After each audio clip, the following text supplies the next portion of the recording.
I've actually had hair this entire time. You don't believe that, huh? Well, okay, well, then you're smarter than these people. There have been many cases in the past where people have gone to elaborate lengths to trick others. But surprisingly, some of these hoaxes were pulled off so well, despite them being very bizarre, that seemingly everyone believed them. They made a lot of waves, and after you see these, you might question how they went as far as they did. Here are the 10 strangest hoaxes that tricked everyone. Number 10 is the Cardiff Giant. In 1969, the Cardiff Giant was uncovered in Cardiff, New York. This discovery of a 3-meter tall fossilized man created so much interest in the American press at the time it was crazy. It was claimed that the Cardiff Giant was proof of biblical stories about a race of giants which lived on Earth before modern humans. However, it was soon apparent that the giant was a hoax. It had been made by a New York tobacconist and atheist called George Hull. He hired a group of men to carve the statue from a large piece of gypsum. Acids and other liquids were used to stain the surface of the giant, while needles were driven into the statue's surface to mimic the holes seen in petrified stone. Despite the Cardiff Giant being revealed as a hoax, this didn't stop showman P.T. Barnum from creating his own replica and charging the public to see it. So it was a fake of a fake? That's very meta. Number 9 is Balloon Boy.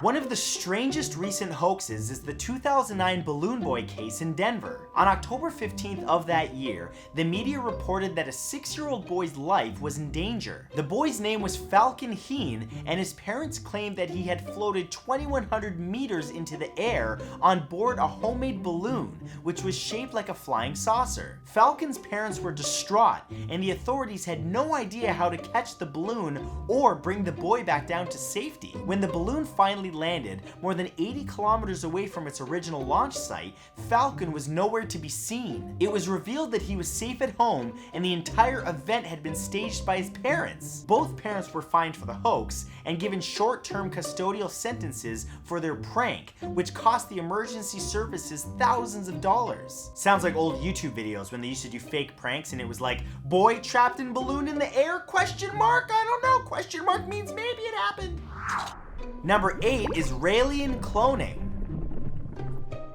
In 1997, the UFO religion Raelianism set up a company to experiment with human cloning. Their aim was to create genetic duplicates of people so that if a person died, their mind could be uploaded to a brand new version of themselves. In 2002, the company claimed to have made an incredible breakthrough in creating a female clone, creating a viable, healthy human baby. The Raelian company claimed to have perfected the procedure through a cell fusion device, which could be used to produce human clones easily. These claims caught on like wildfire and became international news, but when scientists asked for proof of this miraculous cloned baby, the Raelians refused to provide any. Kind of like religion itself. It's now widely believed that the entire affair was a hoax engineered to bring attention to those running the Raelian religion. Is it really a religion at that point, or is it just a group of hoaxsters trying to get your money? Think about it. Number 7 is the quantum gravity paper.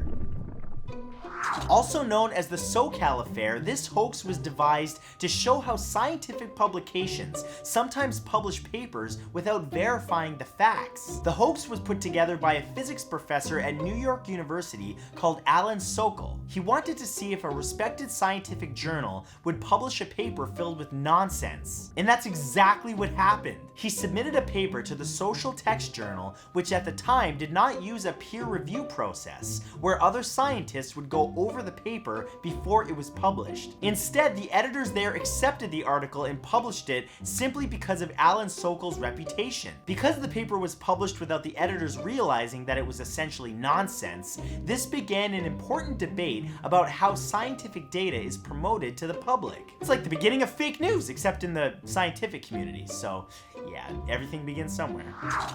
Number 6 is BidConnect. BidConnect was an open source cryptocurrency which claimed to be able to generate significant profits for those who paid into the scheme. The platform used several well-known social media personalities in the cryptocurrency community to promote the service and gain the trust of the public. Investors were asked to give their money to BidConnect as a new form of currency which would gradually accumulate value over time because of the number of people investing in it. If this sounds familiar, well, that's because it's essentially a Ponzi scheme, but it was so well orchestrated that it managed to pull the wool over the eyes of unsuspecting victims by the thousands. Literally, thousands of people lost their life savings when BidConnect collapsed. It closed its doors in early 2018, and litigation is still ongoing, with investors claiming that BidConnect was an elaborate hoax. Really, I've lost so much money in Bitcoin that I feel like it's all a big hoax. Bitcoin bounced back. Number 6 is Mary Toft's animals.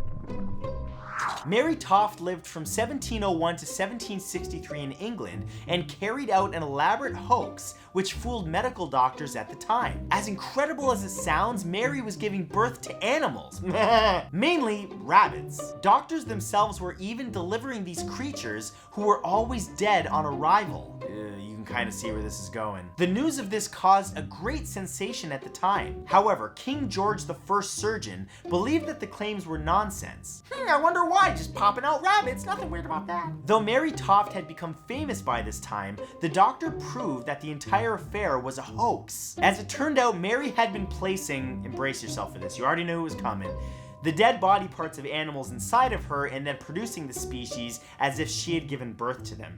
After spending some time in jail, Mary was released and several doctors were publicly mocked for believing in her story. Yeah, as they should.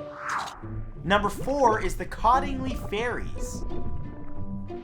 The Cottingley Fairies appeared in a number of photographs in 1917 and seemed to show real-life fairies dancing in a garden around two young cousins, Elise Wright and Frances Griffiths. Elise was 16 at the time and Frances was 9. They took the pictures themselves and claimed that the fairies had come out to play with them. The photographs were used by Sherlock Holmes' creator Arthur Conan Doyle in the 1920 edition of the Strand magazine. Doyle was a famous spiritualist and was enthusiastic about the photographs. Taking them to Kodak, the photographs were examined by experts who said that the film had not been tampered with. In the early 1980s, both Elise and Frances admitted that they had used cardboard cutouts from popular children's books to create the illusion of fairies being real. A lot of patience which I personally would not have had. And that was before Photoshop. That must have taken a lot of practice and a lot of patience. Yeah, Instagram models would not have been a thing back then. No Photoshop. Number 3 is Anastasia Romanov's escape. During the Bolshevik Revolution in Russia in 1918, members of the Russian royal family were executed. Since then, there have been rumors and even a number of imposters claiming to be the descendants of that family. The most famous of these hoaxes involved a woman claiming to be Anastasia Romanov. The woman first made the claim in Berlin and later moved to Virginia in the United States. Her name was Anna and she had made her claims while inside a psychiatric hospital, but eventually her story gained international recognition. She died in 1984 still claiming to be a Romanov. After the collapse of the Soviet Union, the graves where most of Anastasia's family had been buried were found. DNA tests were ran on Anna's hair and showed that her DNA did not match the Romanov family. That just seems like a weird thing to want to brag about. Like, why that? Why not be like, oh, I'm George Clooney's second, older, uglier brother? Like, that seems more realistic. I don't know. Number 2 is Ffor Fake. Orson Welles' 1975 fake documentary called Ffor Fake is one of the greatest hoaxes of all time. It explores forgery and the lengths people will go to mislead the public. It focuses on a professional art forger who fooled art experts around the world, and then delves into Clifford Irving's attempts to fake a memoir by notorious billionaire recluse Howard Hughes. However, in a stroke of absolute genius, many of the facts presented in Ffor Fake are themselves fake. In fact, the film mixes truth with misinformation to such a degree that the viewer doesn't know what's real and what isn't. Wells was trained as a magician when he was younger, and it seems even later on in life he continued to use illusion to fool all of us, and to teach us a lesson, which is even more important today than ever. Television and film can make any lie seem true. Hashtag fake news. Fake news. And number 1 is Ghost Watch.